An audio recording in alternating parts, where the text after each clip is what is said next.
Welcome back to The Inspired Entrepreneur with Heather Hope.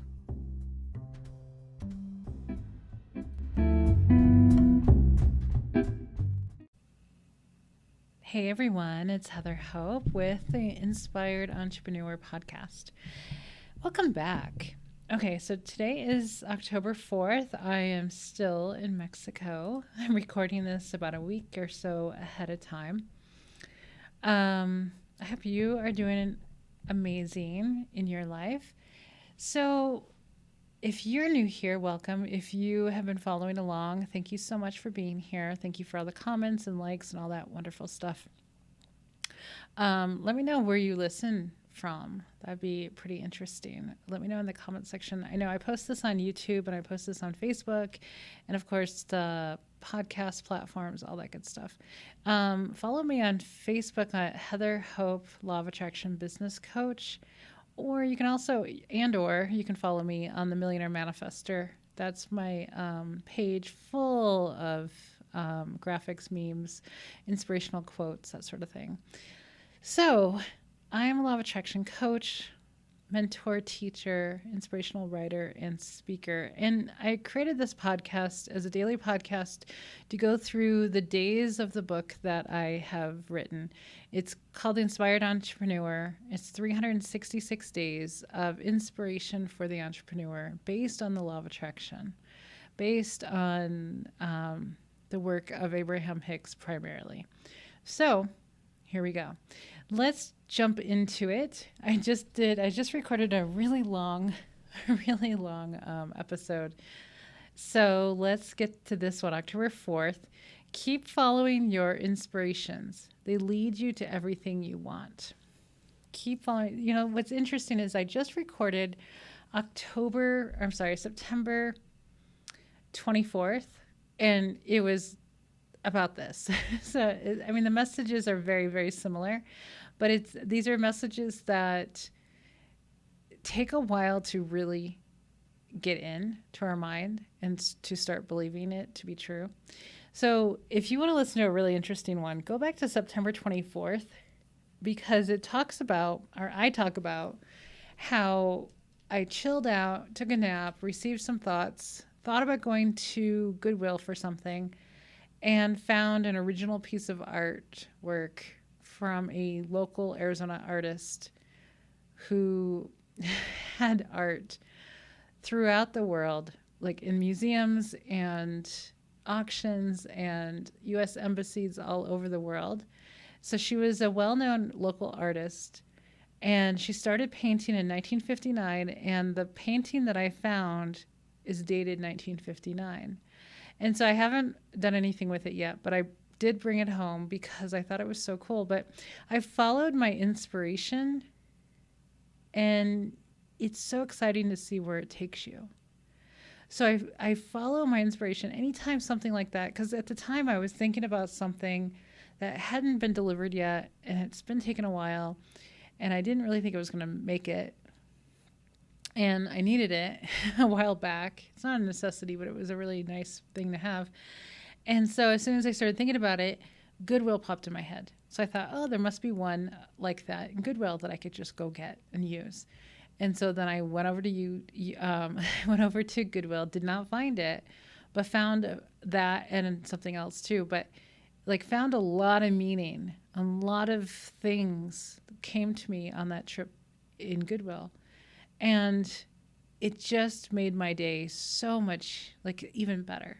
I was having multiple of days of feeling so good, being really happy, and just feeling carefree and happy and joyous. And that's all that matters. I've been saying this for years and years. When I was a therapist and I had major depression, and then when I recovered from my depression, I said this many years. While I was a therapist many years ago, I would say, your mental health is the most important thing that you have. Because without it, you really have nothing. Without your mental health. Now, we're not going to go into mental health, but you know what I mean? When you, let's equate that, because when you don't have your mental health, You could be in the hospital, you could be suicidal, you could lose your life, that sort of thing. You don't have much freedom, you don't have control, you lose a lot of things when you don't have your mental health. Like, if you don't have good physical health and you still have good mental health, you're still okay, right? For the most part, lots of people live great lives missing a limb, you know what I mean? But you can't lose your mental health and keep everything else. It's just impossible. It just doesn't happen. It's like, once you lose your mental health, once you have really awful feelings going on or thoughts in your mind, it's really just downhill. So I stressed upon my clients at the time to really use a lot of coping skills, a lot of ways to feel better. That was like my full-time job, was to help my clients feel better.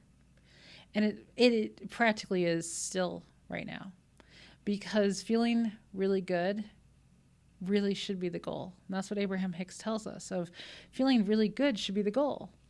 Because when you feel really good, you know what I mean? When you feel freaking fantastic, it's like the best feeling in the world, right? It's better. It's better than so many other things. It's better than the little moments when you manifest something cool. You know what I mean? It's when you have a day, like a full day or a full week or however long you can maintain it, of feeling really happy. It's like, that's all that matters. It is the best feeling in the world, to feel really, really good. And when you feel really good, you receive a lot of thoughts. You receive a lot of inspiration. You receive everything, because you're allowing it in. So the number one goal it shouldn't be to make money. It shouldn't be to, have this successful business, to buy a mansion or whatever it is, right? It really shouldn't be that. That's what happens. That's the side effect of being really happy. All that stuff comes in so much easier. So the number one goal, be happy, have fun. Be happy and have fun. Those are my goals every day. Be happy, have fun. If I'm not feeling happy and I'm not having fun, I have to take a break. Because I know that I'm out of alignment, and basically things just don't work out in those moments when I'm out of alignment. I'm pushing things too hard. I'm not feeling well. There's no energy going to the project that I'm working on. And then momentum takes over on that feeling. So it's best to take as many breaks as you possibly have to feel better. Break up that energy, because law of attraction takes over. So if you're having some awful thoughts or having awful emotions, or getting really moody or pissy or whatever, law of attraction's taken over. It's giving you more and more and more of that. So you have to take a break. So keep following your inspirations. They lead you to everything you want. Go back and listen to September 24th, because it's at the very last 5 or 10 minutes of the episode. It's the one it's 39 minutes long or 40 minutes long. So it's one of the longest ones I've done so far. I could do very long episodes, but if they weren't daily. I'm trying to conserve my energy and my feeling good and my voice. So that's why they're, 20 to 30 minutes at the very most. Okay, guys, I'm going to take off. This is going to be short and sweet. Check out the guide that I have, the PDF download guide that I have. It's called The 7 Things You Must Stop Doing Today in Your Business to Grow with the Law of Attraction. It's 7 mindset things that people do. And if they would just stop doing them, their business would just blow up. It would just be going really well. Also, if you want to join us in our business coaching program, it is called the Soul Aligned Business Academy. It is a monthly business coaching membership based on the law of attraction, based on Abraham Hicks. It's diving deeper into all of this, getting my support and guidance and coaching, and answering your specific questions that you have, insights, inspiration, that sort of thing. It's kind of like having me in your back pocket for when you have a question, come into the group, ask, or come on the call and ask, and get you going a lot further. Okay, guys, that link is down below as well. Have an amazing rest of your day, and I will talk to you again tomorrow. Bye-bye.